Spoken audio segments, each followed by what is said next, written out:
Hey guys, what is up, and I welcome each and every one of you to a new League of Legends video. So it is that time once again to take a look at the biggest changes coming to the next patch in just a few days, patch 7.24. So if you guys still enjoy these kind of videos, then definitely let me know by hitting that like button, but there's quite a bit of changes to talk about, so let's just get right into it. The first thing to talk about is of course going to be the new URF mode. It should be coming out this patch for pretty much the rest of December. Now URF is a very popular game mode, but unfortunately Riot is doing an ARURF, or in other words all random URF mode nowadays, because it makes the game a little bit more balanced, because if you don't do all random, everyone just ends up picking all the OP champions, and you can't really try new champions. You have to just play the best of the best or you just get completely stomped. So ARURF is coming out, but with a little bit of a twist to kind of make more sense for the holiday seasons, where now, instead of having teleport for your second summoner along with flash usually, you'll instead have a snowball, very similar to ARAM, where you can throw it almost across the whole entire map and fly once you hit a minion or a champion across the whole entire map. It makes it a lot more fun, a lot of cool kind of engages you can do, and all in all, honestly, it's pretty cool. And last but not least, for this specific ARURF mode, even though it is all random, you're actually going to be only getting a random selection of champions among a very specific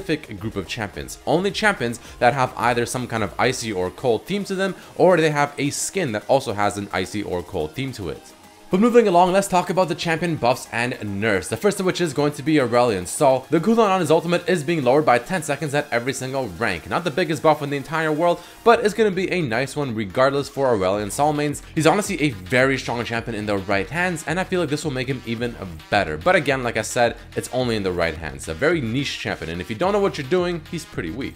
Following that, we have a buff happening to Camille, where the passive shield duration has been slightly increased, and also her Q ability's recast for no cost time has been increased from 3 seconds to 3.5. So Camille getting a half a second buff on her passive and Q ability is honestly not too bad. It'll be a lot more useful than you think it is initially, because it'll give her much more time and I guess a bigger window to actually go in for trades and do her thing, which is always good on champions like Camille that are very kind of assassin-y, bruiser-y.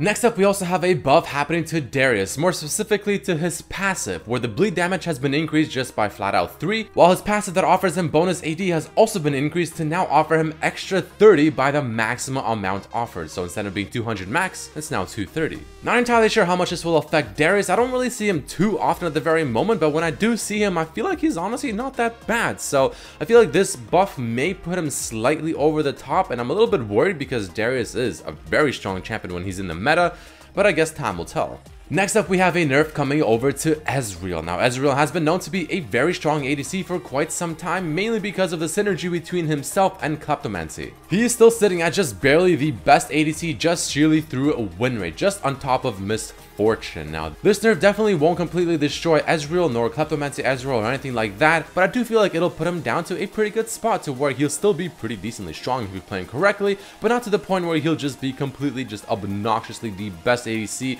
and there's really nothing you can do about it. Next up, we have a mini rework coming over to Galio. Now, the first of which is going to be something very simple. The AP ratio on his passive has actually been lowered by 20%, while the cooldown on his E ability, the Justice Punch, has also been lowered. The first cast of Galio's W ability had its AP ratio increased from 4% to 5%, but this is where things get very interesting because it now has a completely new effect on the second cast. Essentially, once you taunt people, you actually deal damage to them now, and actually a pretty good amount of damage as well. So this is going to be a very interesting buff and change, I guess, to Galio, more specifically AP Galio, and I am very curious to see how this is going to play out. I won't be surprised if we start seeing AP Galio in the mid lane much more often. Following this, there's a quick nerf happening to Mr. Jarvan himself, because this guy is pretty damn strong at the very moment. His passive, the bonus damage, has been lowered by 2%, and Dragon Strike, his Q, the damage on this has also been lowered as you rank it up by 20 damage by rank 5. All in all, a decent hit to Jarvan overall. I mean, it shouldn't completely gut the champion, but I feel like this should definitely lower his overall just damage potential and all that good stuff by quite a bit, especially with his passive not doing as much damage even in the laning phase or even later on in the game, and of course his Q ability, which is usually what you max out first, doing less damage as you continue putting points into it. Next up, we have a quick buff happening to Jhin, to his ultimate Curtain Call, where the damage as you rank up the ultimate, rank 2 and rank 3, has been increased by 10 and 20 respectively. Now this in itself of course isn't the biggest buff in the entire world to Jhin, someone that could use a little bit of a helping, but once we get into the changes happening to the new runes later on in the video, you'll see that Jhin may actually become a pretty good champion. Now there's a buff coming to a champion that I didn't think we'd see in quite a long time, Karthus. The AP ratio on his ultimate has been increased by 15%, which is pretty scary considering this champion is already known to be insanely strong late game, his ultimate doing a lot of damage, and it's very hard to dodge, of course, unless you have a very specific ability or item that dodges it. And I mean, increasing it by 15% will make it do quite a bit more damage. So is this going to be the return of Karthus mid lane? I'm not entirely sure, but we'll see. Next up, we actually have a nerf coming over to Leona. Now, this is to no surprise, but the only thing that's a surprise is just how little of a nerf she's getting, considering she's by far the best support at the very moment. The nerf is her W, Eclipse. The damage has been lowered by 20 at every single rank, which I mean is good, but is it enough? That's the question.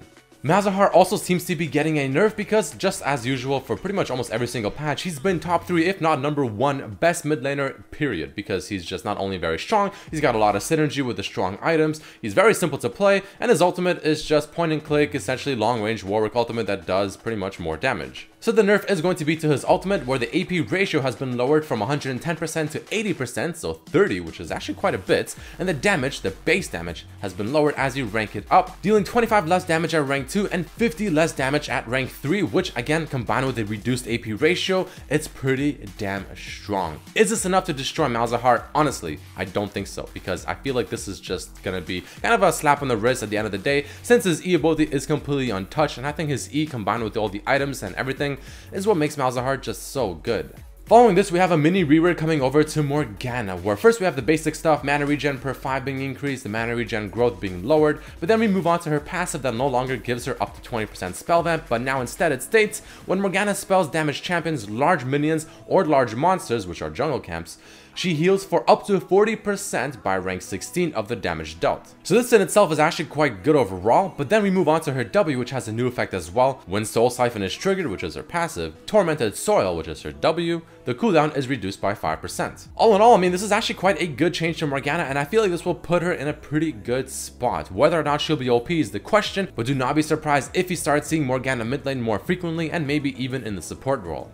Following this, a quick nerf to Mr. Ornn because this guy is pretty damn OP. It's going to be to his W, which definitely is his most OP ability next to his ultimates. The magic damage on this has actually been lowered by 2% at every single rank, while also increasing the cooldown by 1 second. Also feels like a little bit of a slap on the wrist, but I feel like it should be enough to hopefully put him to at least a decent level because his W just does way too much damage with how tanky he can be.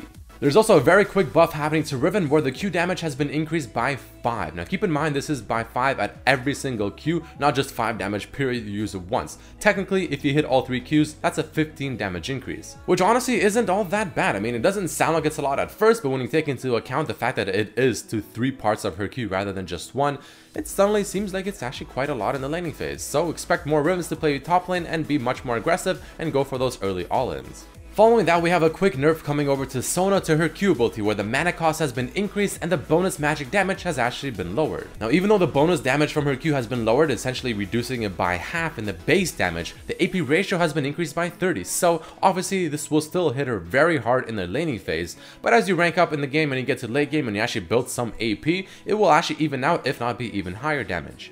Xin Zhao is also getting a nerf because he's probably the most OP jungler at the very moment. So his base HP is being lowered by 30, and his W, when becomes lightning, the thrust damage AD has been lowered from 85% to 75%. For someone that's as strong as he currently is, this definitely feels like a slap on the wrist and he will need a bit more nerfing.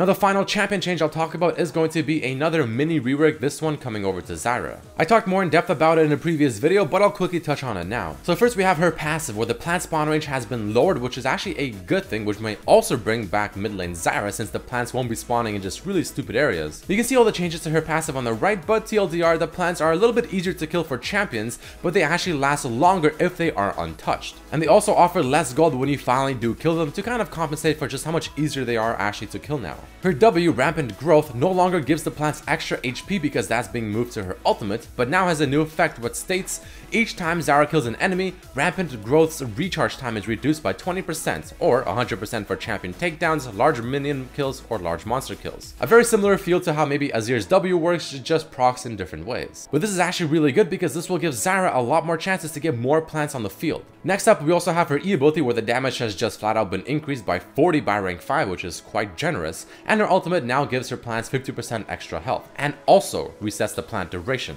Pretty damn big changes for Zyra. I won't be surprised if we start seeing more Zyra mid lane or support because this seems pretty damn good and she may actually be pretty strong too. Now let's quickly go over some changes happening to the runes. Press the attack is being nerfed to where the third attack no longer gets amplified on itself before the damage proc, which is just a overall nerf to the initial damage that press the attack does as you proc it. Fleet footwork is actually getting a buff to where now it states healing is increased by 40% of your critical damage modifier when triggered by a critical hit, which is what it should have been to begin with, which is also going to be very good for Jhin. While the healing has been increased by the maximum rank, but a little bit earlier at the earlier parts of the game. But to make up for that, the AD and the AP ratios have both been increased. Lethal Tempo received a very slight nerf, Triumph also receiving a nerf from 15% to 12% because Triumph is just way too overpowered. Presence of Mind actually getting a buff by 2 seconds, which is going to be great for someone like Kassadin. Overheal also getting a buff because Triumph was just simply way too good to take anything else like Overheal for instance. A nerf coming to Coup de Grace where the damage has been decreased from 10% to 9%. It's already kind of so-so and this is going to make it a little bit more so-so. And Phase Rush getting a buff to where now apparently I believe every single champion will get the 75% slow resistance whether you are just a melee champion or a ranged champion, which is going to be insanely good on champions like Cassiopeia, maybe like Rise. And last but not least, we have some new skins coming out: Santa Draven, Ambitious Elf Jinx, and Snow Fawn Poppy to celebrate the whole Christmas holiday season. And we also have a new Hextech skin, Hextech Kog'Maw, essentially going to be another $300 skin coming to League of Legends. But either way guys, there you have it, the biggest changes coming to the next patch. Definitely keep in mind the fact that Galio, Morgana, and Zyra may become a lot stronger. Riventop may become more popular and also of course more effective, and a whole bunch of other things as well. But thank you all so much for watching. If you enjoyed the video, definitely hit that like button, share with your friends, subscribe if you haven't, and I'll see you for the next video. Peace.